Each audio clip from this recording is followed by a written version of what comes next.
Welcome to Sakshi Education. TGPSC General Ranking List releases. 70th rank సాధించినటువంటి గోపి కృష్ణ మనతో ఉన్నారు.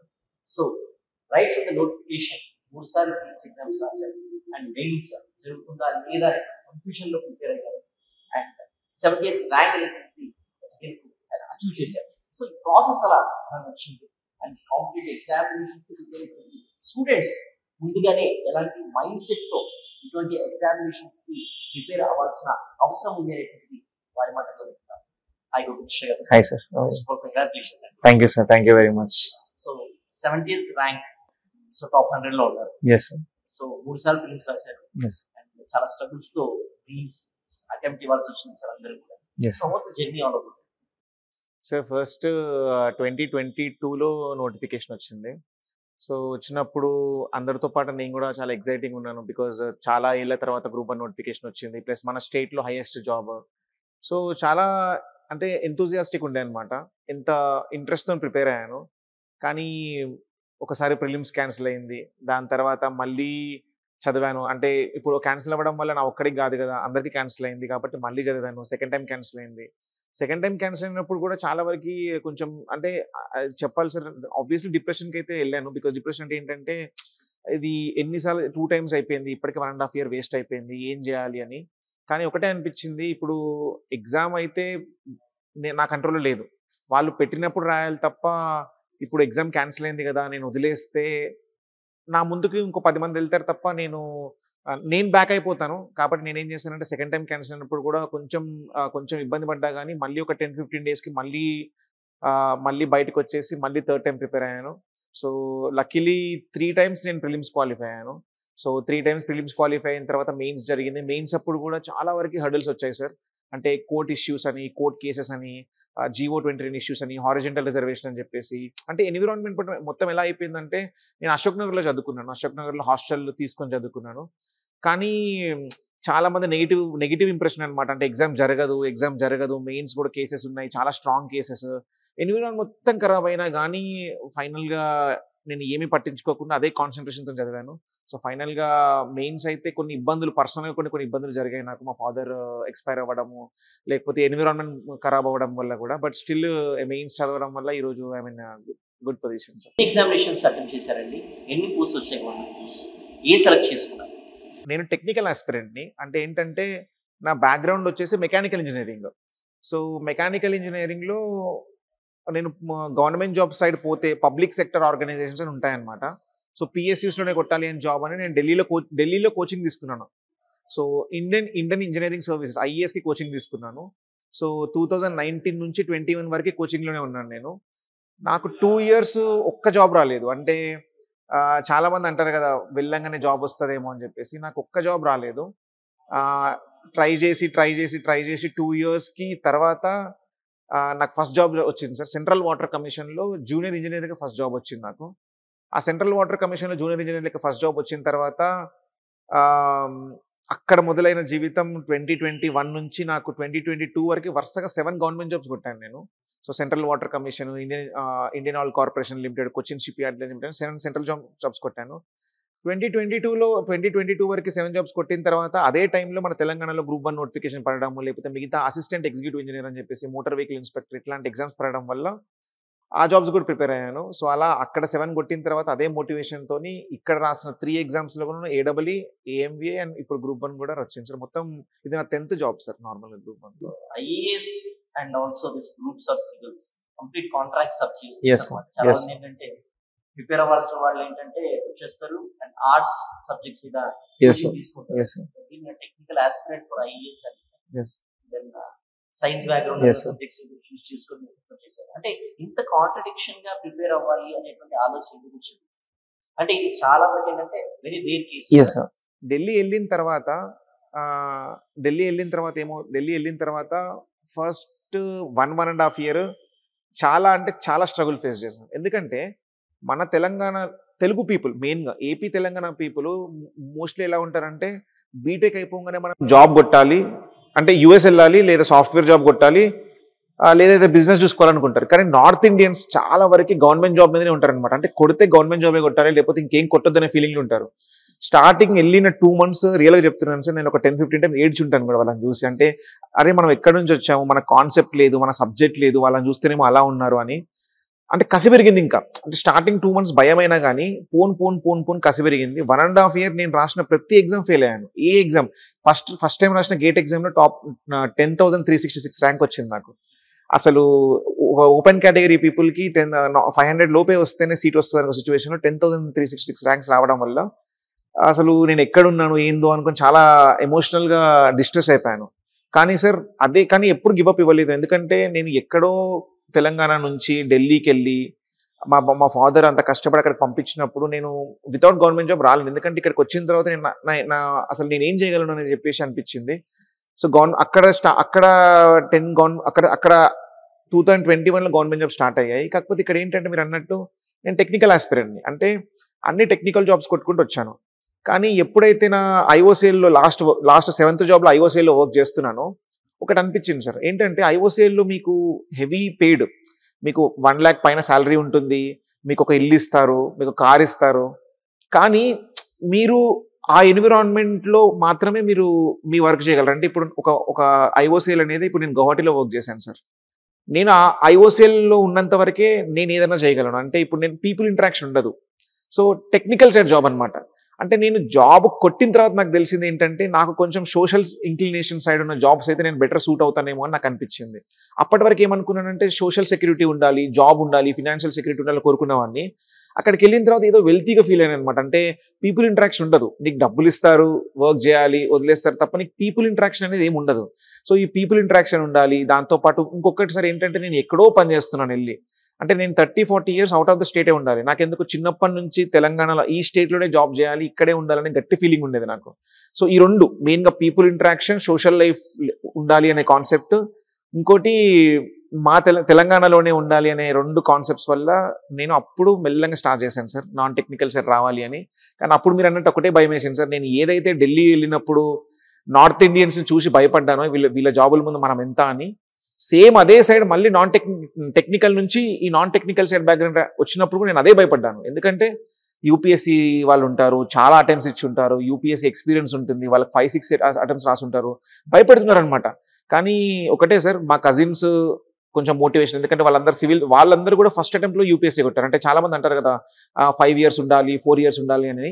మా కజిన్స్ అందరూ ఫస్ట్ అటెంప్ట్లోనే యూపీఎస్సీ కొట్టారు. సో అప్పుడు అనిపించింది అనమాట, అరే నేను కూడా కొట్టొచ్చు కదా, బికాజ్ నేను టెక్నికల్ ఆస్పిరెంట్ అయితే ఏంది, నాన్ టెక్నికల్కి రావచ్చు కదా అనిపించి అప్పుడు స్టార్ట్ చేశాను సార్. స్టార్ట్ చేసిన 1 year కరెక్ట్గా కూర్చున్నాను సార్. ఒకసారి ప్రిలిమ్స్ క్యాన్సిల్ అయింది, మళ్ళీ క్యాన్సిల్ అయింది. But by lucky and with my mind set sir, basic ఏంటంటే నేను ఒకటే నమ్ముతాను, ప్రాపర్ స్ట్రాటజీ భయపడకుండా ఇస్తే నాన్ టెక్నికల్ ఆ టెక్నికల్ అని మ్యాటర్ లేకుండా ఇచ్చేయచ్చు. సో విత్ ఇన్ 1 yearలో ఇటు వచ్చాను. వచ్చిన వెంటనే Group 1 రాశాను. థర్డ్ సారి వచ్చేసింది సార్. వెరిఫికేషన్ ప్రాసెస్ అనేటువంటి జరుగుతుంది. Yes sir.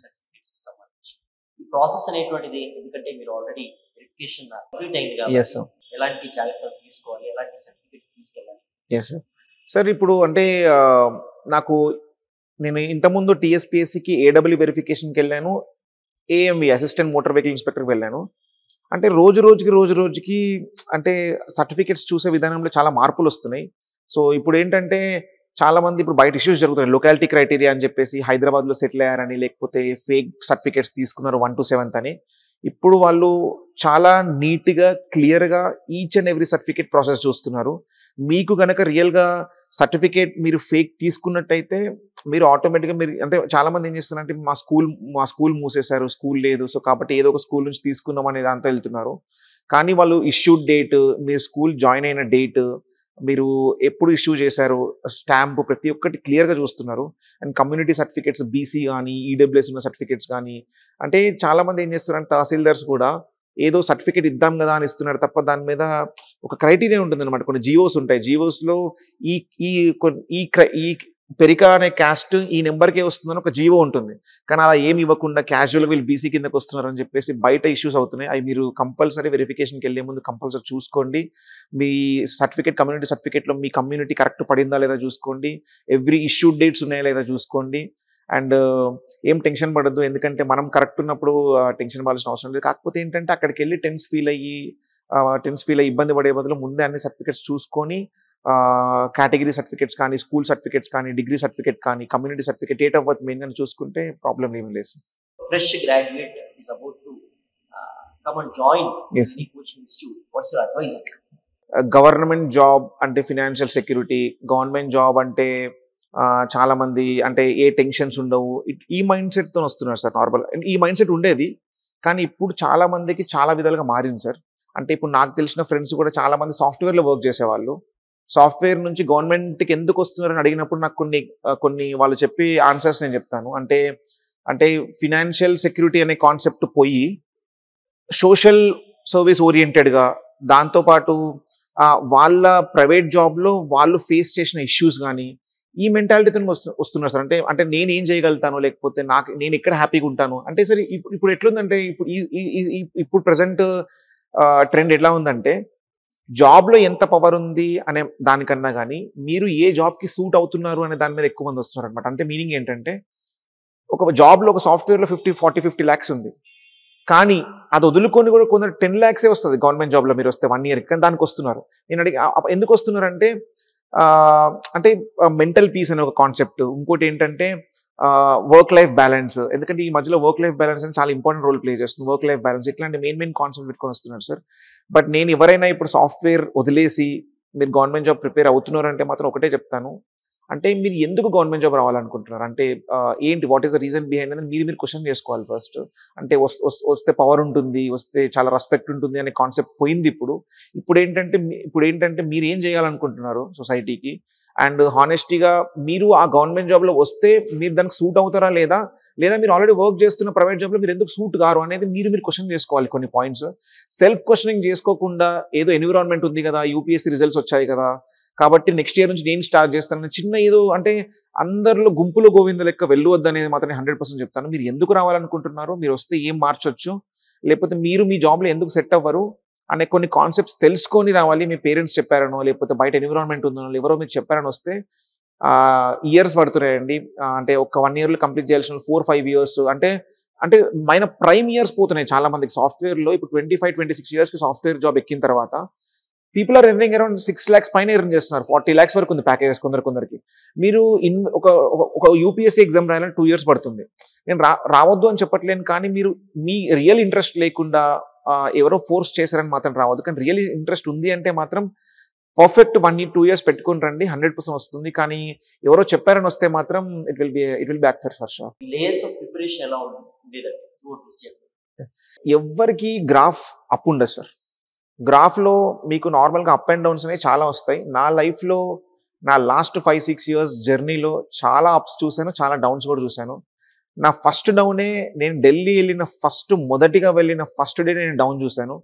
ఏంటంటే నార్త్ ఇండియన్స్ని చూసి భయపడడం. అంటే బేసిక్ ఏముందంటే వాళ్ళు గవర్నమెంట్ జాబ్ కావాలని కోరుకుంటారు కాబట్టి నేను గవర్నమెంట్ జాబ్ వీళ్ళందరితో నేను కాంపిటీషన్ అవుతానా లేదా అని ఫస్ట్ భయపడ్డాను సార్. అక్కడైనా ఫస్ట్ డౌన్. ఎందుకంటే ఫస్ట్ అస్సలు భయపడొద్దు. ఎందుకంటే ఫస్ట్ నా దృష్టిలో గవర్నమెంట్ జాబ్ కొట్టాలి అంటే ఫస్ట్ కావాల్సిందే మైండ్ సెట్. మీ మైండ్ సెట్ ప్రాపర్ ఉన్నప్పుడు ఆటోమేటిక్గా అన్నీ సెట్ అవుతాయి. సో నేను అదే ఫస్ట్ చెప్తాను. అక్కడ డౌన్ చూసారు. దాని తర్వాత సెకండ్ టైం గవర్నమెంట్ జాబ్స్ కొట్టిన తర్వాత ఎప్పుడైతే నేను టెక్నికల్ నుంచి నాన్ టెక్నికల్కి వస్తున్నాను, అంటే గ్రూప్ 1 లాంటి సర్వీస్కి వస్తున్నాను, భయపెట్టారు నన్ను. అంటే యూపీఎస్సీ వాళ్ళు ఉన్నారు, చాలా మంది ఉన్నారు, వీళ్ళందరి ముందు నువ్వు ఉండగలుగుతావా, అసలు యూపీఎస్సీ ఎగ్జామ్ ఒక్కసారి కూడా ఇవ్వలేదు మీరు అని భయపెట్టారు. అక్కడ ఒక 2-3 months నేను చేయగలుగుతున్నా లేదా అని సెల్ఫ్ డౌట్ వేసుకున్నాను. అక్కడ నా డౌన్ వచ్చింది. ఇప్పుడు నేను ఆల్రెడీ ఒక జాబ్ వచ్చింది కదా అని జాయిన్ కాకుండా లేను. ఎందుకంటే పేరెంట్స్ బ్యాక్గ్రౌండ్ చూస్తే 100% ఏదో ఒక జాబ్ అయితే ఉండాలి కాబట్టి జాబ్లో జాయిన్ అయ్యాను. టైం సరిపోయేది కాదు నాకు. మార్నింగ్ 7 నుంచి ఈవినింగ్ 4 వరకు వర్క్ ఉండేది. బట్ స్టిల్ చదివాను.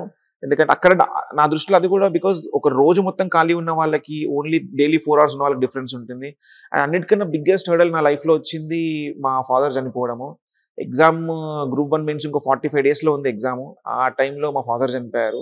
అసలు అంటే ఒక మనిషికి ఆల్రెడీ హెల్త్ ఇష్యూస్ ఉండో, లేకపోతే ఒక మనిషికి ఇంతకుముందు నుంచి ఏదైనా ప్రాబ్లం ఉంటే నేను ఆల్రెడీ అంటే మైండ్ కొంచెం ప్రిపేర్ అయ్యేది. కానీ సడన్గా చనిపోవడం వల్ల నాకు one of the biggest set back వచ్చింది. సో ఒకటే అనిపించింది ఆ టైంలో, ఇప్పుడు కనుక ఈ 45 days నేను ఉపయోగించుకోకపోతే లైఫ్లో ఎప్పుడు నాకు ఇదే గిల్టీ ఫీలింగ్ ఉండేది. ఏమని, మా డాడీ చనిపోయాడు కాబట్టి నేను చదవలేదు, లేకపోతే చదువుండేవాన్నేమో, లేకపోతే జాబ్ వచ్చేదేమో నాకు అని అనిపించింది. సో బట్ నేను చనిపోయిన థర్డ్ డేనే మళ్ళీ రికవర్ అయ్యాను అంటే ఎమోషనల్గా కొంచెం దాచుకొని, బికాజ్ ఈ గ్రూప్ 1 కొడితేనే మా డాడీ నాకు లైఫ్ లాంగ్ ఇలా గుర్తుకు రాడు. అంటే మా డాడీ చనిపోయాడు కాబట్టి నాకు రాలేదని గుర్తుకు రాడు, ఒక గుడ్ మెమొరీ లెక్క ఉంటుందని చెప్పేసి కసిగా చదివాను. సో ఈరోజు ఇలా వచ్చింది. బట్ నేను ఒకటే చెప్పాలనుకుంటున్నాను సార్, అంటే అన్ని స్మూత్ ఉంటాయి లైఫ్లో, గవర్నమెంట్ జాబ్ స్టార్ట్ చేసినప్పుడైనా, లేకపోతే మీరు ఏ ఫీల్డ్కి వెళ్ళాలనుకున్న అన్ని బాగానే జరుగుతాయని మైండ్ సెట్తో వెళ్ళొద్దు. అప్ అండ్ డౌన్స్ ఉంటాయి, చాలా ఉంటాయి. కొందరికి ఫినాన్షియల్ స్ట్రగుల్స్ ఉంటాయి, కొందరికి పర్సనల్ స్ట్రగుల్స్ ఉంటాయి. అంటే వీటన్నిటిని ఉంటాయని మైండ్ సెట్ పెట్టుకుని వెళ్ళాలి. అప్పుడే మనం బయటికి రాగలుగుతాం. చాలా మంది చిన్న ప్రాబ్లం వచ్చేస్తేనే ఇంకా అయిపోయింది నా పని, ఇంకేం లేదనుకుంటారు. నేను పర్సనల్గా ప్రొఫెషనల్గా చాలా చూడాల్సిన స్ట్రగుల్స్ అన్ని చూశాను. చాలా మంది చూసుంటారు. ఒకటే బేసిక్గా స్ట్రగుల్స్ అయితే రావడం కామన్. మీరు దాన్ని ఎలా ఫేస్ చేయాలో నేర్చుకొని ముందుకెళ్ళినప్పుడే మీ ఏ జర్నీలో అయినా మీరు సక్సెస్ అవుతారు. సెల్ఫ్ ప్రిపరేషన్ ఎక్కువగా ఉండేదా ఈ టైంలో, లేదా కోచింగ్ ఇన్స్టిట్యూట్స్ మీద రిలై అయ్యేదా? ఒక టెస్ట్ సిరీస్ తప్ప నా ప్రిపరేషన్ మొత్తం నేను ఏ కోచింగ్ ఇన్స్టిట్యూట్ మీద రిలే అవ్వలేదు. ఎందుకంటే ఒక కోచింగ్ ఇన్స్టిట్యూట్లో కనీసం 100 మంది జాయిన్ అవుతారు. వాళ్ళ ఓరియంటేషన్ ఒక విధంగా ఉంటుంది. చాలా మంది హానెస్ట్గా చెప్తున్నాను, మనీ ఓరియంటెడ్ మీద చాలా మంది కోచింగ్ ఇన్స్టిట్యూట్స్ ఒక ఓరియంటేషన్ ఉంటుంది. కానీ నాకు ఏ ఇన్స్టిట్యూట్ మంచిది, ఏ ఇన్స్టిట్యూట్ చెడ్డది అనే కాన్సెప్ట్ ఒకళ్ళని అడిగితే ఒకటి చెప్తారు, ఒకళ్ళని అడిగితే ఒకటి చెప్తారు. కాబట్టి నేను ఏ ఇన్స్టిట్యూట్ మీద రిలే కాలేదు. ఓన్లీ ఒకటే నా స్ట్రాటజీ, గ్రూప్ 1 సిలబస్ ఏంటి, దానికి కావాల్సిన బుక్స్ ఏంటి, ఏ బుక్ చదివితే ఎంత వస్తుంది నేనే గ్యాదర్ చేసుకున్నాను. కోచింగ్ ఇన్స్టిట్యూట్స్ మెటీరియల్స్ బయట దొరుకుతాయి, మీకు పీడిఎఫ్స్ ఇట్లాంటివి ఏదో ఒకటి దొరుకుతాయి, అవి కూడా కొంచెం యాడ్ ఆన్ చేసుకున్నాను తప్ప పూర్తిగా ఏ ఇన్స్టిట్యూట్ మీద రిలే అవ్వలేదు. నేను ఓన్లీ అండ్ ఓన్లీ నా ఓన్గా నేనే తయారు చేసుకున్నాను. కొన్ని క్వశ్చన్స్ ఒక 4,000-5,000 నేనే క్వశ్చన్స్ తయారు చేసుకొని ఈచ్ క్వశ్చన్కి ఎలా రాయాలి, యూపీఎస్సీ రాసిన వాళ్ళ ఎక్స్పీరియన్స్, లేకపోతే గ్రూప్ 1 రాసిన వాళ్ళ ఏపీఎస్సీ గ్రూప్ 1 రాసిన వాళ్ళ ఎక్స్పీరియన్స్ తీసుకొని ఈ క్వశ్చన్కి ఇన్ని పాయింట్స్ రాయాలి, డయాగ్రామ్స్ వేయాలి, లేకపోతే అంటే ఏ ఎగ్జామ్ అయినా ఆ ఎగ్జామ్కి కావాల్సిన రిక్వైర్మెంట్ ఏంటి అని మీరు తెలుసుకుంటే దానికి సంబంధించింది మెటీరియల్ ఆటోమేటిక్గా మీకు మార్కెట్లో దొరుకుతుంది, మీరు చదువుకోవచ్చు. కాకపోతే ఒక టెస్ట్ సిరీస్ అనేది ఎవరి ఆప్షన్ వాళ్ళది. అంటే ఇప్పుడు అన్ని ఎగ్జామ్స్ రాసిన తర్వాత ఒక 1 monthలో మనకి ఎగ్జామ్ ఉంది. ఆ టైంలో మన స్టాండర్డ్ ఏంటి, మనం ఏ లెవెల్లో ఉన్నాం అని చెప్పడానికి మాత్రం నేను టెస్ట్ సిరీస్ తీసుకున్నాను సార్. కానీ కోచింగ్ ఇన్స్టిట్యూట్ మాత్రం నా ఓన్గా ప్రిపేర్ అయ్యాను సార్. మీరు ఎలాంటి మెటీరియల్ సబ్జెక్ట్ వైస్ చూస్ చేసుకున్నారు? Help out the students. Every student ప్రిపరేషన్లో ఒక 1 year ఒక స్టూడెంట్ ప్రిపేర్ అవుతున్నాడంటే దాంట్లో 8 months తన ప్రైమ్ టైం మొత్తం ఏ బుక్ చదవాలనే వెతుక్కోవడానికి టైం అవుతుంది. చాలా మంది ఒక 1 month ఒక బుక్ చదువుతారు, తర్వాత వెంటనే మార్చుకొని మళ్ళీ అరే ఈ బుక్ బాగాలేదు ఇంకో బుక్ చదువుదామని వెళ్తారు, అది బాగాలేదని చెప్పని ఇంకో బుక్. అంటే ఇలా మీరు బుక్స్ మీద బుక్స్ మార్చేలోపు మీకు టైం అవుతుంది, మీకు కాన్ఫిడెన్స్ రాదు, ఒక సబ్జెక్ట్ మీద పట్టు రాదు. చాలా మంది బిగ్గెస్ట్ చేసే మిస్టేక్ ఏంటి, నేనేం చెప్తానంటే, మీరు సపోజ్ ఒక సబ్జెక్ట్ ఎంచుకుంటున్నారు అంటే, సపోజ్ నేను ఒక ఎగ్జాంపుల్ చెప్తాను. నేను తెలంగాణ మూమెంట్కి చాలా మంది ఏ బుక్ చదవాలి అన్నారు. అంటే కొందరు తెలుగు అకాడమీ చదవమన్నారు, కొందరు ఏదో ప్రైవేట్ ఆథర్ శివాజీ బుక్ అనేదో బుక్ చదవమన్నారు, కొందరు B R Ambedkar open university book చదవమన్నారు. కానీ నేను చేసింది ఒకటే, నేనేం చేశానంటే ఒక బుక్ తీసుకున్నాను. ఈ బుక్ ఆ బుక్ అని కాకుండా నేను ఒక బుక్ తీసుకున్నాను, ఒక శివాజీ అని ఒక బుక్ తీసుకున్నాను. ఆ బుక్ మొత్తం చదివాను. ఆ బుక్ చదివిన వెంటనే అయిపోయింది కదా అని చెప్పేసి నేను ఇంకో బుక్కి వెళ్ళలేదు. అదే బుక్ని మళ్ళీ సెకండ్ టైం చదివాను, అదే బుక్ని మళ్ళీ థర్డ్ టైం చదివాను. అప్పుడు నాకు ఆ బుక్లో ఏ పాయింట్ లేదు అనేది నాకు అర్థమైపోతుంది అనమాట. అంటే ఇప్పుడు ఆ బుక్లో ఉండే ఆన్సర్ నేను ఎగ్జామ్లో రాసినప్పుడు కరెక్ట్ సరిపోతుందా లేదని అర్థమైపోతుంది. అప్పుడు నేను ఏం చేశానంటే, నా ఫ్రెండ్స్ ఇంకో బుక్ చదువుతారు, తెలుగు అకాడమీ అని చెప్పేసి, బిఆర్ అంబేద్కర్ అని చెప్పేసి కొన్ని కోచింగ్ ఇన్స్టిట్యూట్స్ వాళ్ళ ఓన్గా ప్రిపేర్ చేస్తారు. వాళ్ళందరి దగ్గర నుంచి ఒక పాయింట్ తీసుకున్నాను. నేను ఆ బుక్ మొత్తం చదవలేదు. నా దగ్గర ఉన్న ఒక బుక్కి నా బుక్లో లేని పాయింట్స్ని ఆ బుక్ నుంచి కొన్ని యాడ్ చేసుకుని ఒకటే బుక్ చదివాను. సో నా దృష్టిలో నా బిగ్గెస్ట్ స్ట్రెంగ్తే నేను లాస్ట్ 4 months ఏం చదవాలి అనే కన్ఫ్యూజన్ మాత్రం నాకు లేదు. నేను ఇదే చదవాలి, ఈ బుక్ తప్ప నేను ఇంకోటి ముట్టుకునే స్ట్రాటజీ పెట్టుకున్నాను. కాబట్టి మైండ్ ప్రాపర్గా ఉంది. ఎగ్జామ్లో ప్రతి పాయింట్ గుర్తుకొచ్చింది. ఎగ్జామ్లో ఏ పాయింట్ నేను చదివినంత వరకు, నేను రాసినంత వరకు నాకు ఏ పాయింట్ మిస్ చేయలేదు. బికాజ్ ఓన్లీ ఒకటే ప్రాపర్ స్ట్రాటజీ. బుక్స్ డిజైనింగ్ అనేది మీ స్టార్టింగ్ ఫేజ్ ఆఫ్ ప్రిపరేషన్లోనే అయిపోవాలి. లాస్ట్ 6 months ఉన్నప్పుడు ఏ బుక్ చదవాలి అని మీరు ఉన్నారు అంటే మాత్రం మీరు ఆల్మోస్ట్ కాంపిటీషన్లో బ్యాక్ ఉన్నట్టే. సో ఇది ఒకటి మాత్రం సజెస్ట్ చేయగలుగుతాను. ఒక బుక్ చదవండి, మళ్ళీ చదవండి. ఏదైనా పాయింట్స్ లేకపోతే మీ ఫ్రెండ్స్ బుక్స్ నుంచో లేకపోతే మార్కెట్లో జరిగే పీడిఎఫ్స్ నుంచి ఒక పాయింట్ తీసుకోండి తప్ప అన్ని బుక్లు మీ దగ్గర పెట్టుకుని అన్ని చదువుదామని మాత్రం కూర్చోవద్దు.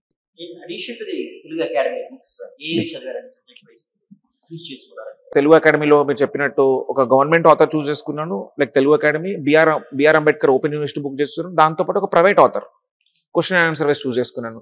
అట్లా ఎకనామిక్ వచ్చేసరికి రమేష్ సింగ్ అనే ఒక బుక్ తీసుకున్నాను. దాంతోపాటు మన ఎకనామిక్ సర్వే పీడిఎఫ్స్ ఉంటాయి అనమాట. Telangana government every year surveys release చేస్తుంది, బడ్జెట్ ఇష్యూ అది చదివాను. దాంతోపాటు కరెంట్ అఫైర్స్ రెగ్యులర్ ఫాలో అయ్యాను. అండ్ సైన్స్ అండ్ టెక్ వచ్చేసి హరికృష్ణ అనే ఒక బుక్ ఉంటుంది సార్. నేను సైన్స్ అండ్ టెక్లో హరికృష్ణ అనే ఒక బుక్ చదివాను. అది నాకు చాలా ఉపయోగపడింది. దాంతోపాటు కొన్ని కోచింగ్ ఇన్స్టిట్యూట్స్లో పీడిఎఫ్స్ దొరుకుతూ ఉంటాయి అనమాట మార్కెట్లో. సో ఆ ఇన్స్టిట్యూట్స్లో కొన్ని పాయింట్స్ తీసుకున్నాను. అలా పాలిటీ వచ్చేసి ఎవరైనా లక్ష్మీకాంత్ చదువుతారు. లక్ష్మీకాంత్తో పాటు మార్కెట్లో దొరికే విజన్ ఐఏఎస్ లాంటి కొన్ని మెటీరియల్స్ ఉంటాయి సార్, అవి చదివాను నేను. పేపర్ 2 వచ్చేసి హిస్టరీ, జాగ్రఫీ అండ్ హిస్టరీకి తెలుగు అకాడమీ చదివాను sir mostly. And paper 1 S A కాబట్టి పేపర్ 2 నుంచి పేపర్ 5 వరకు మీరు అన్ని పర్ఫెక్ట్ ఉన్నప్పుడు ఆటోమేటిక్గా పేపర్ 1 కూడా పర్ఫెక్ట్ ఉంటారు. అంటే ఈ బుక్ ఆ బుక్ అని కాదు సార్, ఒక బుక్ పట్టుకోవాలి. ఇప్పుడు నేను అది ఒకటే బుక్ పట్టుకున్నాను, కానీ అది ఒకటే బుక్ చదివినా అని చెప్పట్లేను. ఆ బుక్లో లేని పాయింట్స్ నేను యాడ్ చేసుకున్నాను. అంటే ఇప్పుడు నా దగ్గర ఒక బుక్ ఉంది అంటే, suppose science and tech Harikrishna book ఉందంటే, ఇప్పుడు ఏదైనా ఒక క్వశ్చన్కి నాకు డౌట్ వచ్చింది అనుకోండి, సపోజ్ ఏదైనా గగన్యాన్ గురించి ఏదైనా క్వశ్చన్ వచ్చింది, ఎగ్జామ్లో వచ్చింది మొన్న గగన్యాన్ గురించి. గగన్యాన్ గురించి ఏదైనా ఇప్పుడు హరికృష్ణ బుక్లో గగన్యాన్ గురించి ఒక 5 పాయింట్స్ ఉంటాయి. మీకు అర్థమవుతుంది ఈ 5 పాయింట్స్ సఫిషియెంట్ కాదన్నప్పుడు అప్పుడు ఏం చేయాలి అంటే, బయట కరెంట్ అఫైర్స్ నోట్స్ దొరుకుతూ ఉంటాయి, లేకపోతే రెగ్యులర్గా టెలిగ్రామ్ ఛానల్స్లో మీకు అప్డేట్స్ ఇస్తూ ఉంటారు కదా. సో దాంట్లో ఈ బుక్లో లేని 5 పాయింట్స్ కాకుండా నాకు ఇంకా ఏ పాయింట్స్ అక్కడ దొరుకుతున్నాయని చెప్పేసి ఆ పాయింట్స్ ఇక్కడ నోట్ చేసుకున్నాను. కాబట్టి నా దగ్గర లాస్ట్ ఎగ్జామ్కి పోయే ముందు 3 months ముందు నాకు ఏ పాయింట్స్ రాయాలి, డయాగ్రామ్స్ వేయాలి, ఏ డాటా రాయాలని ప్రతి ఒక్కటి ఐడియా ఉంది. అండ్ అలా చేసుకున్నాను కాబట్టి ఎగ్జామ్లో కూడా అదే క్వశ్చన్ కూడా వచ్చిందండి. అందుకే ఎగ్జాంపుల్ చెప్పాను మీకు. నేను ప్రతి పాయింట్ రాశాను, ప్రతిదీ డాటాతో రాశాను. అందుకే అక్కడ కన్ఫ్యూజన్ లేకుండా ప్రాపర్ మైండ్ ఉంది కాబట్టి టైం కరెక్ట్ జరిపోయింది, కరెక్ట్ ప్రాపర్గా ఎగ్జామ్ పర్ఫార్మెన్స్ ఇచ్చింది. కరెంట్ అఫైర్స్ కి మీరు స్పెషల్ గా ఎలాంటి మ్యాగజైన్స్ ఉండేవాళ్ళు, ఎలాంటి మెటీరియల్స్ చూస్ చేసుకునేవాళ్ళు? నాకు ఢిల్లీలో ఉన్నప్పుడు ఎంత టెక్నికల్ బ్యాక్గ్రౌండ్ అయినా మాకు 5 marks నాన్ టెక్ ఉండేది అనమాట. 100 marksలో 95 marks technical, 5 marks non technical ఉండేది. అంటే ఇక్కడ ఒక చిన్న ఎగ్జాంపుల్ చెప్పాలి సార్. అంటే 95% weightage technical, 5% weightage non technical. అయినా కానీ నేను 5% లైట్ తీసుకోవాలి. ఎందుకు అంటే ఒక్క మార్కే మారొచ్చేమో, అండ్ ఒక్క మార్కుతో నాకు ర్యాంక్ రావచ్చేమో అని చెప్పేసి ఆ 5 marks కోసం ఒకటి పాలిటీ క్వశ్చన్ వచ్చేది, ఒకటి ఎకనామిక్ క్వశ్చన్ వచ్చేది. నేను పాలిటీ మొత్తం చదివా, కానీ చాలా మంది టెక్నికల్ ఆస్పిరెంట్స్ ఎవరు చదవరు అనమాట. 95 marks వెయిటేజ్ కదా, అక్కడే మనం ప్రూవ్ చేసుకుందామని. కానీ నా మైండ్ సెట్ ఆ టైంలో ఎట్లుండేదంటే, ఏమో ఒక్క మార్క్తో నాకు ర్యాంక్ రావచ్చేమో, ఒక పాలిటీ క్వశ్చన్ ఎక్కువ రావడం వల్ల మార్క్ రావచ్చేమో అని చెప్పేసి అట్లా స్టార్ట్ చేయడం వల్ల నాకు అక్కడ కొన్ని బుక్స్ పరిచయం అయ్యాయి అనమాట, కొన్ని వెబ్సైట్స్. సో అపరిచిత్ అని నాకు ఒక టెలిగ్రామ్ ఛానల్ ఉండేది. అంటే ఎలా ఉండేదంటే, నేను ఫాలో అయిన కరెంట్ అఫైర్స్ ఎలా ఉండేదంటే, మీకు కరెంట్ అఫైర్స్ మీద సపోజ్ ఈరోజు ఒక క్వశ్చన్ వచ్చింది, ఈరోజు ఇస్రో మీద నేను క్వశ్చన్ వచ్చింది అనుకోండి, ఈరోజు PSLV C-52 లాంచ్ అయిందని క్వశ్చన్ వచ్చింది. నేను ఫాలో అయిన కరెంట్ అఫైర్స్ ఎలా ఉండేదంటే, మీకు కరెంట్ అఫైర్ ఈ క్వశ్చన్కి ఆన్సర్ కాకుండా ఆ బ్యాక్గ్రౌండ్ మొత్తం ఇచ్చేవాడు అనమాట. అంటే ఆ PSLV అంటే ఏంటి, ఆ PSLV అనే కాన్సెప్ట్ అంటే ఏంటి మొత్తం ఇచ్చా. దానివల్ల నాకు ఏమర్థమైందంటే, ఒక కరెంట్ అఫైర్ ఒక్కటే కాదు, కరెంట్ అఫైర్ వెనకుండా స్టాటిక్ నాలెడ్జ్ మొత్తం కూడా వచ్చింది. సో నా దృష్టిలో నాకు అది బాగా యూజ్ అయింది. అలా అని చెప్పి అది ఒక్కటని కాదు, చాలా అంటే ఏదైనా మీరు ఒకటి ఫాలో అవ్వండి. కాకపోతే ఈ జనరేషన్లో ఇప్పుడున్న ట్రెండ్కి క్వశ్చన్ అండ్ ఆన్సర్ చదివితే రాదు, మీరు బ్యాక్గ్రౌండ్ మొత్తం తెలుసుకోవాలి. ఎందుకంటే ఇప్పుడు UPSC లాంటి ఎగ్జామ్స్లో మీకు PSLV launched by which, PSLV launched on which date అని ఇవ్వట్లేరు. ఆ PSLV అనే కాన్సెప్ట్ బ్యాక్గ్రౌండ్ ఇస్తున్నారు. సో మీకు కరెంట్ అఫైర్స్ నాలెడ్జ్ కూడా చదివేటప్పుడు ఏదైనా ఏ సోర్స్ అయితే మీరు ఎంచుకుంటారో ఆ సోర్స్ మీకు బ్యాక్గ్రౌండ్ మొత్తం ఎక్స్ప్లెయిన్ చేసే విధంగా ఉండాలి. ఈరోజు మార్కెట్లో చాలా ఉన్నాయి, ఏదైనా ప్రాపర్గా చూస్ చేసుకుంటే మీ రిక్వైర్మెంట్కి ఏది సెట్ అవుతుందని చూస్ చేసుకుంటే సరిపోతుంది. ఉన్నటువంటి సోషల్ మీడియా యాక్సెస్ కానివ్వండి, so most of the time ఏంటంటే లాస్ అయిపోతుంది. సో దాంట్లో పడిపోయి కొంచెం ఒక 5 minutes 10 minutes చూద్దాం అనుకునే గంటల తరబడి దాంట్లో ఇన్వాల్వ్ అయిన పరిస్థితి కనిపిస్తుంది. సో మీరేమన్నా అలాంటి సిచ్యువేషన్ ఫేస్ చేశారు, లేకపోతే అలాంటి సిచ్యువేషన్ ఫేస్ చేసేటువంటి వాళ్ళకి మీరు ఇచ్చేటువంటి గైడెన్స్ పార్ట్? ఒక 3-4 years బ్యాక్ సోషల్ మీడియాకి దూరంగా ఉండాలి ప్రిపరేషన్ అంటేనే, మీ ఫోన్ మీ చేతిలో ఉండొద్దు అనే కాన్సెప్ట్లో ఆ ఏజ్ క్రైటీరియా నుంచి వచ్చాను నేను. 90s క్యాండిడేట్స్ కాబట్టి మీ ఫోన్ మీ దగ్గర ఉండొద్దు, ఫోన్ మీ దగ్గర ఉంటే మీరు ప్రిపరేషన్ చేయలేరు అని వచ్చాను. బట్ నేను చెప్తున్నాను సార్, నా దృష్టిలో నా ప్రిపరేషన్లో 60-70% నాకు నా ఇప్పుడున్న అంటే నెట్వర్క్ హెల్ప్ చేసింది. అంటే ఏంటి, ఇంటర్నెట్ కానీ, మొబైల్ ఫోన్ కానీ, ఐప్యాడ్, ట్యాబ్స్ కానీ ఇవే హెల్ప్ చేశాయి నాకు. ఎందుకంటే మీరు ఆన్లైన్ని ప్రాపర్గా ఉపయోగించుకుంటే మీకు ఆన్లైన్లో కన్నా బెస్ట్ సోర్స్ దొరకదు. ఎందుకంటే ఇప్పుడున్న టెలిగ్రామ్ ఛానల్స్కి, ఇప్పుడుండే ఆన్లైన్ సోర్స్కి, ఇప్పుడుండే అవైలబిలిటీ ఆఫ్ మెటీరియల్కి, ఆఫ్టర్ కోవిడ్ పీరియడ్ మెయిన్లీ ఎంత సోర్స్ ఉందంటే అంత సోర్స్ ఉంది. మీరు ఆ ప్రాపర్గా ఉపయోగించుకుంటే చాలా బెస్ట్ సోర్స్ వస్తుంది. కానీ మీరు అన్నట్టు ఎంత ఆన్లైన్ ఉండగా దాని నెగిటివ్ ఉంటుంది అనమాట. ఏంటంటే మనము స్క్రీన్ టైమింగ్ ఎక్కువ పెరిగిపోయింది. అంటే మనము ఒక 40 minutes ఒక వీడియో చూసిన తర్వాత అరే ఒక 5 minutes రిలాక్స్ అవుదాం అని చెప్పేసి ఒక 5 minutes ఓపెన్ చేసిన వీడియోస్ ఏదైనా టైం పాస్గా చూసిన కామెడీ వీడియోస్ కానీ అది హాఫ్ అన్ అవర్ 40 minutesకి వెళ్ళిపోతుంది. అంటే కానీ ఇక్కడ కూడా మీ మైండ్ సెట్ ప్లే చేస్తుంది. నేను అందుకే అంటే preparation is all about mind set అని. మీరు 40 minutes ఒక వీడియో ఏదైనా నార్మల్గా ఆన్లైన్ క్లాసెస్ విన్నా లేకపోతే ఆన్లైన్లో మీకు మెటీరియల్ చదివినా కానీ ఒక టైం పెట్టుకోవాలి. 2-3 minutes ఆర్ మోస్ట్లీ 5 minutes కన్నా ఎక్కువ వేరే ఏం చూడొద్దు అనమాట. వేరే ఫేస్బుక్ స్క్రోల్ చేయడం, ఇన్స్టాగ్రామ్ స్క్రోల్ చేయడం చూడొద్దు. అంటే నేను అలా పెట్టుకునేవాడిని. ఒకనొక టైంలో నాకు అనిపించింది కూడా, నా టెక్నికల్ జాబ్ ప్రిపరేషన్ ఉన్నప్పుడు నేను నాకు తెలియకుండా కూడా నేను ఒక 4-5 hours ఎక్స్ట్రా కరికులర్ యాక్టివిటీస్ కదా, ఇన్స్టాగ్రామ్లో ఏదో ఫీడ్ చూడడం, యూట్యూబ్లో కామెడీ వీడియోస్ చూడడం, అట్లా తెలియకుండా వెళ్ళిపోయాను. అట్లా చాలా టైం కూడా వేస్ట్ అయింది. కానీ ముందు ఫోన్ ఒకటే ఫిక్స్ అయ్యాను. నేను ఒక 1 hour ఏదన్నా ట్యాబ్ కానీ లేకపోతే ఫోన్ కానీ నాకు సోర్స్ చదవాలి అనుకుంటే 10 minutes నుంచి ఎక్కువ పెట్టుకోవద్దు. వేరే ఫేస్బుక్ స్క్రోలింగ్ కానీ యూట్యూబ్ కామెడీ వీడియోస్ కానీ జస్ట్ మైండ్ రిలాక్స్ కావడానికని మెంటల్గా ప్రిపేర్ అయ్యాను. సో అప్పటి నుంచి ఎక్కువ స్క్రీన్ టైమింగ్ మేనేజ్ చేసుకుంటూ వచ్చాను. కొన్ని యాప్స్ ఉంటాయి అనమాట. మీరు నాన్ యాక్టివిటీస్కి ఎంత స్క్రీన్ టైం పెడుతున్నారు అనే ఒక యాప్స్ ఉంటాయి. నేను ఏ యాప్స్ దొరుకుతాయి అంటే ఎంత ఐటీ న్యూస్ చేసుకుంటే అంత ఐటీ న్యూస్ చేసుకొని ఇంత టైమే చూడాలి, ఇంత టైమే నేను ఇన్వెస్ట్ చేయాలనుకొని పెట్టుకున్నాను. సో నేను చెప్పేది కూడా ఒకటే, ఇప్పుడు ఫోన్ పక్కకు పడేసే చదవాలనే కాన్సెప్ట్ లేదు. ఇప్పుడు మీకు ఆన్లైన్ మెటీరియల్ ఎక్కువ అవుతుంది. నా దృష్టిలో నేను లైవ్ ఎగ్జాంపుల్స్ ఇచ్చి గ్రూప్ 1లో మెయిన్ మంచి ఎగ్జాంపుల్స్ ఇవ్వడానికి కారణమైంది కూడా ఇప్పుడు ఆన్లైనే. బికాజ్ ఎవ్రీడే ఏదో ఒక టైంలో ఏదో ఒకటి స్క్రోల్ చేయడం వల్ల ఏదో ఒకటి తెలుస్తుంది. నా మైండ్ సెట్ ఎట్లుంటుందంటే దీన్ని ఎక్కడ ఉపయోగించుకోవచ్చు, ఇప్పుడు ఏదైనా ఇష్యూ జరిగింది అనుకోండి ఎక్కడ ఉపయోగించుకోవచ్చు. నాకు అట్లా చాలా ఎగ్జాంపుల్ కూడా జరిగింది. అంటే గ్రూప్ 1లో క్వశ్చన్ వచ్చిందనమాట, అర్బనైజేషన్ వల్ల క్యాస్టిజం పెరుగుతుందా లేదా అని క్వశ్చన్ వచ్చింది. సో దాన్ని ఎట్లుంటుందంటే కామన్ ప్రెజెన్స్ ఆఫ్ మైండ్ ఉపయోగించాలి. ఎక్కడో నేను టైం పాస్గా ఏదో స్క్రోల్ చేసినప్పుడు నాకు తుల్జా భవానీ జాతరని ఎవరు అంటే ఆల్ కమ్యూనిటీస్ కలిపి పార్టిసిపేట్ చేసి సెలబ్రేట్ చేసుకున్నారని చెప్పింది. సో ఇది ఒక ఎగ్జాంపుల్ అనమాట. అంటే even though that belongs to ST category అయినా కానీ అందరు కలిసి సెలబ్రేట్ చేసుకోవడము, లేకపోతే పీర్ల పండుగ అని చెప్పేసి ఇంకోటి ఉంటుంది కదా, పీర్ల పండుగ ఈవెన్ ముస్లిమ్స్ హిందూస్ కలిపి, అంటే కొన్ని మీకు లైవ్ ఎగ్జాంపుల్స్ కూడా మీకు ఎగ్జామ్లో చాలా యూజ్ అవుతాయి. అంటే నేను ఏమంటున్నానంటే మీరు ఆన్లైన్ని మీరు ఎలా ఉపయోగించుకుంటున్నారు అనే దాని మీద డిపెండ్ అయి ఉంటుంది. మీరు పాజిటివ్ సెన్స్ తీసుకుంటే online phone mobile is one of the best source. మీరు నెగిటివ్ సెన్స్ తీసుకుంటే నెగిటివ్ అవుతుంది. కానీ మనకు తెలియకుండా మన చేతిలో నుంచి దాటిపోయినప్పుడు దాన్ని ఎలా ఆపాలో కూడా తెలియాలి. అలాంటప్పుడు ఇట్లాంటి కొన్ని యాప్స్ ఉంటాయి అన్నమాట, స్క్రీన్ టైం పనిచేసే యాప్స్. లేకపోతే మీరు 5 minutes చేశారంటే ఆటోమేటిక్ ఆఫ్ అయిపోతాయి. అలాంటి యూజ్ చేసుకొని ముందుకెళ్తే వెరీ పాజిటివ్ రిజల్ట్స్ వస్తాయి సార్. సబ్జెక్ట్ వైజ్ ప్లానింగ్ ఎలా ఉండేది? చాలా మంది అంటారు సార్, ఇప్పుడు యూపీఎస్సీ కానీ గ్రూప్ 1 కానీ మిగతా ఏ గవర్నమెంట్ జాబ్స్ ప్రిపరేషన్ అయినా కానీ స్ట్రాటజీ అనేది చాలా ఇంపార్టెంట్ అని చాలా మందికి అందరు కామన్ వర్డ్ యూజ్ చేస్తూ ఉంటారు కదా, స్ట్రాటజీ అంటారు. ఏంటి అనేది స్ట్రాటజీ అంటే నా దృష్టిలో ఏంటంటే, ఇప్పుడు మీతో పాటు చాలా మంది కోచింగ్ ఇన్స్టిట్యూట్స్ తీసుకుంటారు, మీతో పాటు సేమ్ బుక్ చదువుతారు. తెలుగు అకాడమీ బుక్ చదవని వాళ్ళు లేరు. ఇప్పుడు మీతో పాటు టెస్ట్ సిరీస్ రాస్తారు. కానీ ఎందుకు తక్కువ మందికి వస్తాయి ర్యాంక్స్, ఎందుకు కొంతమందికి వస్తాయంటే కారణం ఇదే సార్. ఏంటంటే ఈ రోజు మీరు ఒక సబ్జెక్ట్ ఎంచుకున్నారంటే విత్ ఇన్ 4 hours మళ్ళీ ఎమ్మటే మైండ్ మారిపోయి లేదు ఈ సబ్జెక్ట్ మనం స్ట్రాంగ్గా ఉన్నాం, ఇంకో బుక్కి వెళ్దాం అనిపిస్తుంది, ఇంకో సబ్జెక్ట్కి వెళ్దాం అనిపిస్తుంది, మళ్ళీ అది కాసేపు చదవగానే మళ్ళీ ఇంకోటి వెళ్దాం అనిపిస్తుంది, మళ్ళీ నెక్స్ట్ రోజు వస్తారు. ఇలా మీరు కన్ఫ్యూజ్ అయ్యి ప్రతిరోజు 3-4 సబ్జెక్టులు చదివేస్తే ఏ సబ్జెక్టులో మీరు తరవకాలేరు. సో నేను ఎలా వెళ్ళానంటే ఒక రోజుకి ఒక స్ట్రాంగ్ సబ్జెక్ట్ పెట్టుకునేవాడిని, ఒక రోజుకి ఒక వీక్ సబ్జెక్ట్ పెట్టుకున్నాను. అంటే నేను స్ట్రాంగ్ సబ్జెక్ట్ ఒక 30% టైం ఇచ్చేవాడిని.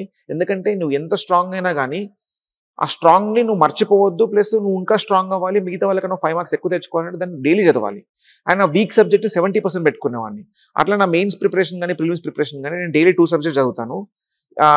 ఒక weak subject 70% of the time ఇస్తాను, strong subject 30% of the time ఇస్తాను. అండ్ నెక్స్ట్ రోజు మళ్ళీ అదే చదువుతాను. మళ్ళీ థర్డ్ డే నేను మళ్ళీ వేరే సబ్జెక్ట్ చదువుతాను. ఎందుకంటే మీరు కంటిన్యూస్గా 2 subjectsని 1 week చదివితే మీరు అంతకుముందు చదివిన 1 week చదివిన సబ్జెక్ట్స్ మర్చిపోతారనమాట. ఒక ఫార్ములా ఉంటుంది సార్ నా దృష్టిలో. ఏంటంటే మీరు ఈ రోజు ఏదైనా చదివితే రేపటికి మీకు అది ఓన్లీ 70% గుర్తుంటుంది, మళ్ళీ 2 daysకి 30% గుర్తుంటుంది. అట్లా పోను మర్చిపోతారనమాట. మీరు ఆ సబ్జెక్ట్ని మర్చిపోవద్దు అనుకుంటే కంటిన్యూస్గా రివైజ్ చేస్తూ ఉండాలి. సో నేను ఒక రోజు 2 subjects చదివితే ఆ 2 subjectsని మళ్ళీ థర్డ్ డే చదువుతాను, మళ్ళీ 6th day చదువుతాను, మళ్ళీ సెకండ్ డే చదివిన దాన్ని 4th day చదువుతాను. సో ప్రతిరోజు చదివిన దాంట్లో ఒక స్ట్రాంగ్ సబ్జెక్ట్, ఒక weak subject, 30% of the strong, 70% of the week. అలా చదవడం వల్ల ఏ సబ్జెక్ట్లో మనం మర్చిపోతున్నాం అనే కాన్సెప్ట్ ఉండదు. స్ట్రాంగ్ సబ్జెక్ట్ ఇంకా స్ట్రాంగ్ అవుతాం, వీక్ సబ్జెక్ట్లో స్ట్రాంగ్ రావడానికి ట్రై చేస్తాం. సో నేను అలా ఫాలో అయ్యాను. కన్సిస్టెన్సీ అనేటువంటిది మేజర్ రోల్ ప్లే చేస్తుందా, ఇంటెలిజెన్స్ అనేటువంటిది మేజర్ రోల్ ప్లే చేస్తుందా? How a person should be అంటే వీడికి గవర్నమెంట్ జాబ్స్ వస్తున్నాయంటే ఏవి చాలా ఇంటెలిజెంట్ ఫీల్డ్ లేకపోతే ఐక్యూ నాలెడ్జ్ ఎక్కువ ఉంది అనుకుంటారు సార్. సరే ఒకటి చెప్తాను, నా బీటెక్లో నా పర్సంటేజ్ 66.53. అంటే నేను ఒక్క పర్సంటేజ్ కనుక ఇటు పడుంటే మీరు అన్నట్టు నాకు సెంట్రల్ గవర్నమెంట్ జాబ్స్ ఏ జాబ్ వచ్చేది కాదు. సెంట్రల్ గవర్నమెంట్ జాబ్లో క్రైటీరియా ఉంటుంది, 65% వస్తేనే సెంట్రల్ గవర్నమెంట్ జాబ్ ఇస్తారని PSUస్లో. అంటే మరి 66% అనేది యావరేజ్ పర్ఫార్మెన్సే, అంటే అంత ఐక్యూ నాలెడ్జ్ అని ఏం లేదు. అండ్ ఇంకోటి ఏంటంటే కొందరు స్కూల్లో 90% కొట్టిన వాళ్ళు ఇక్కడ ఫెయిల్ అయిన వాళ్ళు చాలా మంది ఉన్నారు బీటెక్లో. అంటే ఇక్కడ నా దృష్టిలో మీరు అన్నట్టు ఇంటెలిజెన్సా లేకపోతే కన్సిస్టెన్సీయా అంటే 100% సార్, వితౌట్ ఎనీ డౌట్ నేను కన్సిస్టెన్సీ అని చెప్తాను సార్. ఎందుకంటే ఇంటెలిజెన్సీ ఉన్న వాళ్ళకి మేబీ ఇంటెలిజెన్సీ ఉన్న వాళ్ళకి ఒకటి ఉంటుంది సార్, హార్డ్ వర్కర్స్ చాలా వరకు ఉంటారు అనమాట. నాకు ఇంటెలిజెన్సీ ఉంది కదా, ఒక డైలీ 3 hours చదివితే అయిపోద్ది కదా అనుకుంటారు. కానీ కన్సిస్టెన్సీ ఉన్న క్యాండిడేట్కి ఏమవుతుందంటే సార్, ఎగ్జామ్ ప్రిపరేషన్లో కన్సిస్టెన్సీ ఉన్నవాడు ఏం చేస్తారంటే మినిమం డైలీ ఇన్ అవర్స్ చదువుతాడు అండ్ ప్రతిరోజు చదువుతాడు. అలా కన్సిస్టెంట్గా చదవడం వల్ల ఎవ్రీడే జరిగే కరెంట్ ఈవెంట్స్ కానీ అండ్ ఈ రోజు చదివిన స్టాటిక్ సబ్జెక్ట్ రేపు గుర్తుండడం కానీ కన్సిస్టెన్సీ గుర్తుండడం వల్ల ఎగ్జామ్ పోయినప్పుడు ఏమవుతుందంటే సార్, ఇంటెలిజెన్సీ కన్నా కన్సిస్టెన్సీ మీకు ఎక్కువ రిజల్ట్స్ ఇస్తుంది. ఎందుకంటే ఎగ్జామ్ ఓరియంటేషన్ ఇప్పుడు ఇంటెలిజెన్సీ కన్నా కానీ వీడికి సమాజం మీద లేకపోతే సబ్జెక్ట్ మీద ఎంత గ్రిప్ ఉందనే చూస్తారనమాట. గ్రిప్ ఎప్పుడు వస్తుంది, మీరు కన్సిస్టెన్సీగా చదివి కరెంట్ ఈవెంట్స్ మీద ఒక ఐడియా ఉండి ఆ కరెంట్ ఈవెంట్స్ని స్టాటిక్ పార్ట్కి రిలేట్ చేసి ఇవన్నీ టుగెదర్గా ఒక స్కిల్ ఉన్న వాడికే 100% రిజల్ట్ వస్తుంది. ఎంత స్కిల్ కన్సిస్టెన్సీ లేకుండా ఓన్లీ ఐక్యూ నమ్ముకొని పోతే మాత్రం రాస్తారు. నేను స్టార్టింగ్లో కూడా ఎక్కువ చదవకపోయేవాడిని, కానీ పోను ఈ కన్సిస్టెన్సీని ఎవరైనా వాడుతూ ఉంటారు, ఇంటర్వ్యూలు ఎవరో పడితే చెప్తా ఉంటారు. కానీ మీ అంతటా మీరు ప్రయత్నిస్తేనే కన్సిస్టెన్సీ రియల్ మీనింగ్ తెలుస్తుంది. ఎవ్రీడే నేను ఇన్నర్స్ చదవమని చెప్పాను. ఒక్కొక్కళ్ళు ఒక స్టార్ట్. ఇప్పుడు మీరు అన్నారు కదా, ఇంటెలిజెన్స్ ఉన్నవాడు 3 hours చదువుతాడు కానీ నెక్స్ట్ రోజు చదవడు. కానీ నేను కొందరు చూశాను కన్సిస్టెన్సీగా డైలీ 8-9 hours చదివి టాప్ 10 ర్యాంక్ వచ్చిన క్యాండిడేట్స్ కూడా 2-3 తెలుస్తారు. అంటే వాళ్ళంత ఇంటెలిజెన్సీ ఉందా అంటే లేదు. ఈవెన్ నా ఎగ్జాంపుల్ కూడా, అంటే బీటెక్లో బాగా చదివానంటే అది లేదు. కానీ ఎగ్జామ్ వచ్చామా, 10 hours చదివామా, ప్రతిరోజు చదివామా, ఎప్పుడో ఒకసారి మూడ్ అవుట్ అయినప్పుడు బ్రేక్ తీసుకున్నాం అనే కన్సిస్టెన్సీకి వెళ్తే ఆటోమేటిక్గా able to for sure sir, consistency will always have an upper hand on intelligence. అంటే మనం ఒక మంచి స్కూల్లో చదివి ఒక సిటీలో కానీ ఒక టౌన్లో మంచి స్కూల్ కాలేజెస్లో చదివితే మన యొక్క పర్సనాలిటీ అనేటువంటిది డిఫరెంట్గా ఉంటుంది, మన అప్రోచ్ డిఫరెంట్గా ఉంటుంది, మన వే ఆఫ్ స్పీకింగ్ డిఫరెంట్గా ఉంటుంది, కాన్ఫిడెంట్గా ఉంటుంది. సో రూరల్ బ్యాక్గ్రౌండ్స్ వాళ్ళు ఉన్నటువంటి కాంపిటీషన్ చూసిన తర్వాత ఇంత బాగా మాట్లాడుతున్నాను, ఇంత బాగా ఎక్స్ప్లెయిన్ చేస్తున్నాను, పర్సనాలిటీ స్కిల్స్ ఇంత బాగున్నాయి, నేను వీటితో కంప్లీట్ అవ్వగలనా అనేటువంటి ఇన్ఫీరియర్ కాంప్లెక్స్తో ఒక ఇన్స్టిట్యూట్లో జాయిన్ అయ్యే సందర్భంలో ఎంతవరకు వాళ్ళు ఈ యొక్క అర్బన్ స్టూడెంట్స్తో కంప్లీట్ చేసి ఎగ్జామ్స్లో సక్సెస్ అయ్యే అవకాశాలు ఉంటాయి? 2 criteria ఆఫ్ పీపుల్ ఉంటారు సార్. నేను 2 criteria ఆఫ్ పీపుల్ చూశాను. రూరల్ బ్యాక్గ్రౌండ్ నుంచి, విలేజెస్ నుంచి వచ్చి స్టార్టింగ్ కోచింగ్ ఇన్స్టిట్యూట్లో జాయిన్ అయినప్పుడు 2 criteria డివైడ్ అవుతారు సార్. 80% ఆఫ్ ద పీపుల్ భయపడతారు సార్ ఫస్ట్. అంటే ఏంటంటే ఇప్పుడు టీచర్ చెప్పేటప్పుడు అర్బన్ పీపుల్ వాళ్ళు కానీ ఇంగ్లీష్ మీడియం వాళ్ళు కానీ అడిగే క్వశ్చన్స్ డౌట్స్కి, అరే మేము అసలు ఆ క్వశ్చన్స్ అడగగలుగుతామా, లేకపోతే మేము ఆ స్టేజ్కి వెళ్ళగలుగుతామని ఇన్ఫీరియారిటీ కాంప్లెక్స్కి వెళ్ళి స్టార్టింగ్లో గివ్ అప్ ఇస్తారు సార్. కానీ సార్ కొందరు ఉంటారు, ఎట్టి పరిస్థితిలో ఆ స్టేజ్కి నేను వెళ్ళాలి, అంత చదువుకోకపోయినా కానీ సేమ్ సెట్ ఆఫ్ బుక్స్ ఉన్నాయి, సేమ్ సెట్ ఆఫ్ మెంటర్ ఉన్నాడు, same set of strategy follow అయ్యి అట్లీస్ట్ ఆ పర్సన్ దాటాలని చెప్పేసి కొందరు ఉన్నారు సార్. ఇప్పుడు నేను ఈ ఎగ్జాంపుల్ కూడా చెప్తాను సార్. Group 1లో చాలా మంది నాకు తెలిసిన ర్యాంకర్స్ టాప్ 50లో కూడా సార్, వాళ్ళ పేరెంట్స్ ఫార్మర్స్ అయి ఉండి కూడా, వాళ్ళు గవర్నమెంట్ స్కూల్ చదివి ఉండి కూడా టాప్ ర్యాంక్ కొట్టాడు. అంటే ఆల్మోస్ట్ 46-47 ఈ ర్యాంక్స్లో ఉన్నారనమాట కొందరు చాలా మంది. అంటే ఇప్పుడు Group 1లో 563 మెంబర్స్లో కూడా చాలా మంది తెలుస్తారు. అంటే మీరు అంటే అర్బన్లో చదివితేనే వస్తుంది, లేకపోతే ఇంగ్లీష్ మీడియం ఉంటేనే వస్తుంది అనేది 100% రాంగ్ సార్ కాన్సెప్ట్. ఎందుకంటే స్టార్టింగ్లో ఎవరికైనా భయం అవుతుంది, ప్రతి ఒక్కరికి ఇన్ఫీరియారిటీ కాంప్లెక్స్ లేకుండా 99% ఎవరు ఉండరు. ఎందుకంటే ఇప్పుడు ఒకడికి ఇంగ్లీష్ మీడియం చదువుకున్న వాడికి అరే వీడు ఆల్రెడీ ఎక్స్పీరియన్స్డ్ క్యాండిడేట్ కదా, వాడికి వస్తుందేమో అని ఉంటుంది. తెలుగు మీడియం చదువుకున్న వాళ్ళకి అరే ఇంగ్లీష్ మీడియం క్యాండిడేట్ కదా, తనకు వస్తుందేమో ఉంటుంది. రూరల్ వాళ్ళకి అర్బన్ అనిపిస్తుంది, అర్బన్ వాడికి మంచి స్కూల్ చదువుకున్నాడు కదా అని. అంటే ప్రతి ఒక్కరికి ఏదో ఒక డౌట్ ఉంటుంది అనమాట వాళ్ళ పైన వాళ్ళకి, అంటే నేను వాళ్ళకన్నా తక్కువ అని. అంటే ఫస్ట్ ఎగ్జామ్ ప్రిపరేషన్కి వచ్చినప్పుడు మీరు కంపారిజన్ బంద్ చేయండి, కంపారిజన్ పక్కకు పెట్టేసేయండి. మీరు ఓన్లీ ఒకటే ఆలోచించండి, రిక్వైర్మెంట్కి ఎగ్జామ్ రిక్వైర్మెంట్ ఏంటి, ఎగ్జామ్ రిక్వైర్మెంట్ ప్రకారంగా నేనేం చేయాలి, నేనేం చదవాలి అని ఒక్కటి పెట్టుకోండి. సి అర్బన్ వాళ్ళు ఉన్న, ఇంగ్లీష్ మీడియం వాళ్ళు ఉన్న, మహా అయితే ఒక 1 month 2 months మీకు లేట్ వస్తుంది సబ్జెక్ట్, కానీ మీరు గివప్ ఇస్తే మొత్తానికే పోతుంది కదా. సో మీరు గివప్ ఇవ్వకుండా ఇన్ఫీరియారిటీ కాంప్లెక్స్ తీసేస్తే వితౌట్ ఎనీ డౌట్ చెప్తున్నాను 100% you will be in the list. ఎందుకంటే కంపారిజన్ బంద్ చేసినప్పుడు, ప్రాపర్ మైండ్ సెట్ ఉన్నప్పుడు ఆటోమేటిక్గా you don't even look at others. అంటే నాకు మీతో వాళ్ళతో కంపేర్ చేసుకున్నప్పుడు రిజల్ట్ ఆటోమేటిక్ ఉంటుంది సార్. మీకు ఎలాంటి ఛాలెంజెస్ కనిపిస్తున్నాయి సొసైటీలో, ఎలా ఇంప్రూవైజ్ చేయాలనుకుంటున్నారు, ఎలా కంట్రిబ్యూట్ చేయాలనుకుంటున్నారు సొసైటీ త్రూ యువర్ జాబ్? ఇప్పుడు నేను ఏదైతే జాబ్కి వచ్చానో సార్, ఈ జాబ్లో పీపుల్ ఇంటరాక్షన్ ఉంటుంది సార్. ఇప్పుడు మెయిన్గా సార్, అంటే ఇప్పుడు ఏ పోస్ట్ వస్తుందో ఆ పోస్ట్కి తగ్గట్టు కొన్ని క్రైటీరియా ఉంటుంది సార్. ఇప్పుడు నాకు ఒక డిఎస్పి సర్వీస్ వస్తే చాలామంది ఇప్పుడు బయట జరిగే, అంటే మనకి కొన్ని యాక్ట్స్ ఉంటాయి సార్ ఇప్పుడు, కానీ రియల్గా అవి ఇంప్లిమెంట్ కావు లోకల్ ఏరియాలో. అంటే మీకు ప్రతి ఇష్యూకి ఒక యాక్ట్ ఉంది. అంటే ఉమెన్ హరాస్మెంట్ మీద, లేకపోతే ఎస్సీ ఎస్టీ ఇష్యూస్ మీద, ప్రతి దానికి మీకు బుక్లో యాక్ట్ ఉంటుంది.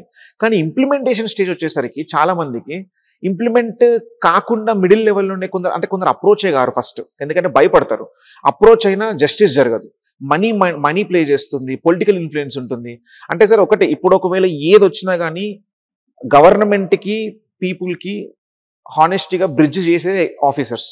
అంటే గవర్నమెంట్ లెజిస్లేషన్ వాళ్ళు ఒక యాక్ట్ చేసి మీకు ఇస్తారు అంతే, కానీ దాన్ని ఇంప్లిమెంట్ చేయాల్సిన బాధ్యత మొత్తం ఎగ్జిక్యూటివ్ ఆఫీసర్స్ ఏ లెవెల్లో ఉన్న వాళ్ళ మీద ఉంటుంది సార్. అది నేను ఇప్పుడు ఆర్టీఓ అయినా, ట్రాన్స్పోర్ట్ మినిస్ట్రీకి వెళ్ళినా, లేకపోతే రోడ్ యాక్సిడెంట్స్ మీద ఎక్కువ వర్క్ చేయొచ్చు సార్.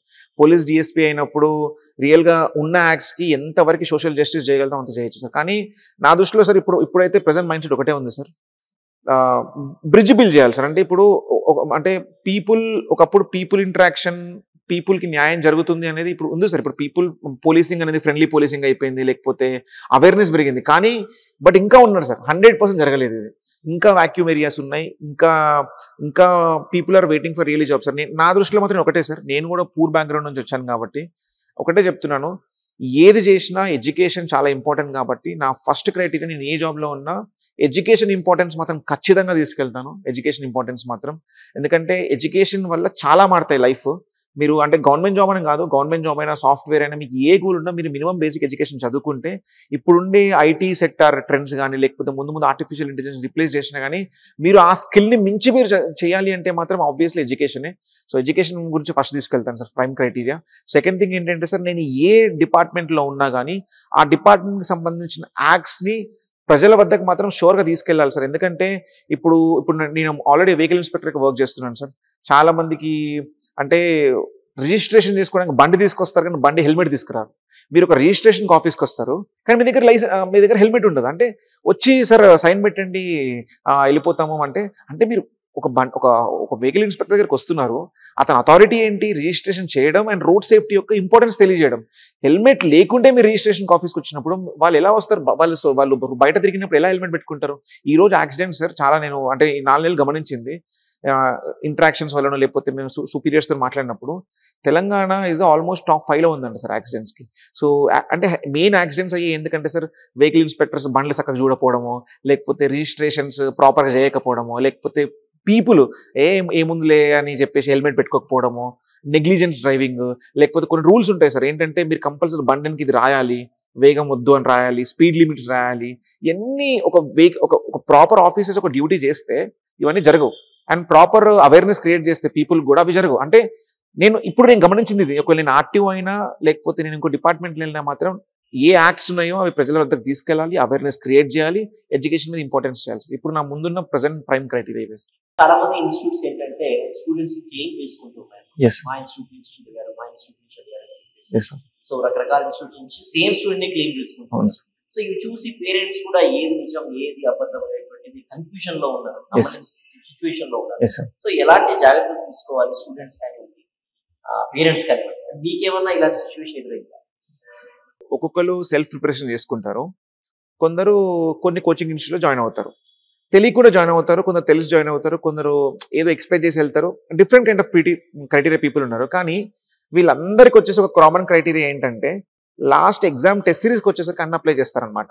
అంటే సరే అన్ని చూద్దాము, ఒకసారి టెస్ట్ సిరీస్ రాస్తే మనకు ఉపయోగపడుతుంది. కానీ so test series just apply చేశారని ఒక్కటే ఒక సాకుతోని ఈ క్యాండిడేట్ మా స్టూడెంటే, ఈ క్యాండిడేట్ మా దాంట్లో చదువుకున్నాడు, మా వాళ్ళే వచ్చిందని చెప్పుకుంటారు. అక్కడ ఇవ్వాల్సిందే మీరు, ఈ అబ్బాయి ఓన్లీ టెస్ట్ సిరీస్ క్యాండిడేట్, లేకపోతే ఈ అబ్బాయి ఓన్లీ ఓవరాల్ కోర్స్ క్యాండిడేట్ అని చెప్పేసి. కానీ ఎవరు వేయరు అనమాట, ఎందుకంటే ఇది రాంగ్ గైడెన్స్. చాలా వరకు నా దగ్గర కూడా అప్రోచ్ వచ్చింది సార్. చాలా మంది నన్ను అంటే మా ఇన్స్టిట్యూట్లో నువ్వు తీసుకున్నట్టే, నేను మీ ఇన్స్టిట్యూట్లో తీసుకోలేదు, జస్ట్ ఓన్లీ టెస్ట్ సిరీస్ తీసుకున్నాను అంతే అని కూడా చెప్పాను నేను కొందరికి. కొందరు హానెస్ట్గా టెస్ట్ సిరీస్ తీసుకున్నా అని చెప్పి కొందరు వేశారు. So that different kind of people. నేను ఒకటే చెప్తున్నాను, మీరు అంటే నా దృష్టిలో నా వరకు నేను 100% చెప్తున్నాను, నేను ఓన్గా ప్రిపేర్ అయ్యాను. ప్రతి మెటీరియల్ నా ఓన్గా ప్రిపేర్ చేసుకున్నాను. నేను టెస్ట్ సిరీస్ మాత్రం జాయిన్ అయ్యాను. సో మీరు కూడా ఒక ఎగ్జామ్ గురించి తెలిసి, ఇప్పుడు మార్కెట్లో చాలా మంది స్టూడెంట్స్ అప్రోచబుల్ ఉన్నారు సార్. ఇప్పుడు ఫస్ట్ ర్యాంకర్ అమ్మాయి, సెకండ్ ర్యాంకర్ అమ్మాయి ఒకప్పుడు అవునా ఫస్ట్ ర్యాంకర్ అవునా 60 ర్యాంకర్ అవునా అనుకునే వాళ్ళం. ఇప్పుడు మన ఫ్రెండ్స్ సర్కిల్లోనే ఉన్నారు అందరూ. సో మీరు చాలా మందికి ఎవరో ఒక కామన్ ఫ్రెండ్స్ ద్వారా ఎవరో ఒకరు పరిచయం ఉంటారు. మీరు వాళ్ళని అడగండి, మేము ఎలా చదవాలి, ఏ బుక్స్ చదవాలి, ఏం చదవాలి. మీకు ఎలా చదవాలి, ఏ బుక్స్ చదవాలి అన్నీ తెలిస్తే ఆటోమేటిక్గా మీ అంతా మీరు చదువుకోవడమే కదా. సరే మీకు అసలు ఏ ఎక్స్పీరియన్స్ లేదు, అసలు ఇంతవరకు మీరు ఆ ఫీల్డ్కి కొత్త అనుకున్నప్పుడు ఏదో ఒక ఇన్స్టిట్యూట్ జాయిన్ అవ్వండి. ఆ ఇన్స్టిట్యూట్ గురించి ముందే తెలుసుకోండి. వాళ్ళ ర్యాంకర్స్ చూసి కాదు, రియల్గా ర్యాంకర్స్తో మాట్లాడండి. మీరు అసలు రియల్గా తీసుకున్నారా లేకపోతే వాళ్ళు వేసుకుంటున్నారా అని మాట్లాడి తర్వాత మీరు బ్యాక్గ్రౌండ్ వెరిఫికేషన్ కూడా చేసుకోవచ్చు. ఈ మధ్యలో ఆ ఇన్స్టిట్యూట్ రియల్దా కాదా, ఆ ఇన్స్టిట్యూట్లో ఫ్యాకల్టీ మంచిగున్నారా లేదా అనేది తెలుసుకోవడం ఇప్పట్లో చాలా ఈజీ సార్. అది తెలుసుకొని మీరు మరీ బేసిక్లో ఉన్నారంటే మాత్రం జాయిన్ అవ్వండి. లేదు కొంచెం అవేర్నెస్ ఉంది అంటే మాత్రం మీరు కొంచెం ర్యాంకర్స్తో మాట్లాడి లేకపోతే మీ ఫ్రెండ్ సర్కిల్లో కొట్టిన వాళ్ళతో మాట్లాడి మీ ఓన్గా ప్రిపేర్ అయ్యి టెస్ట్ సిరీస్ మీద తీసుకోండి, సరిపోతుంది. అంటే టెస్ట్ అంటే కంపల్సరీ జాయిన్ అవ్వాలని మాత్రం నేను చెప్పాను సార్. స్టూడెంట్స్కి కాంపిటేటివ్ ఎగ్జామినేషన్స్ ప్రిపేర్ అవుతున్నటువంటి వారికి ఇచ్చేటువంటి సజెషన్స్ అండ్ అడ్వైజెస్ ఏంటి? కాన్సెప్ట్ ఉంది సార్. ఏంటంటే పేరెంట్స్ ఈ మధ్యలో మా అబ్బాయి చిన్నప్పటి నుంచి అంటాం కదా, చిన్నప్పుడు ఏం చేయాలనుకుంటున్నాను అంటే నేను డాక్టర్ అవ్వాలనుకుంటున్నాను, ఇంజనీర్ అవ్వాలనుకుంటున్నాను, లేకపోతే యూపీఎస్సీ వెళ్ళాలనుకుంటున్నారు అనే కాన్సెప్ట్ ఉండేది.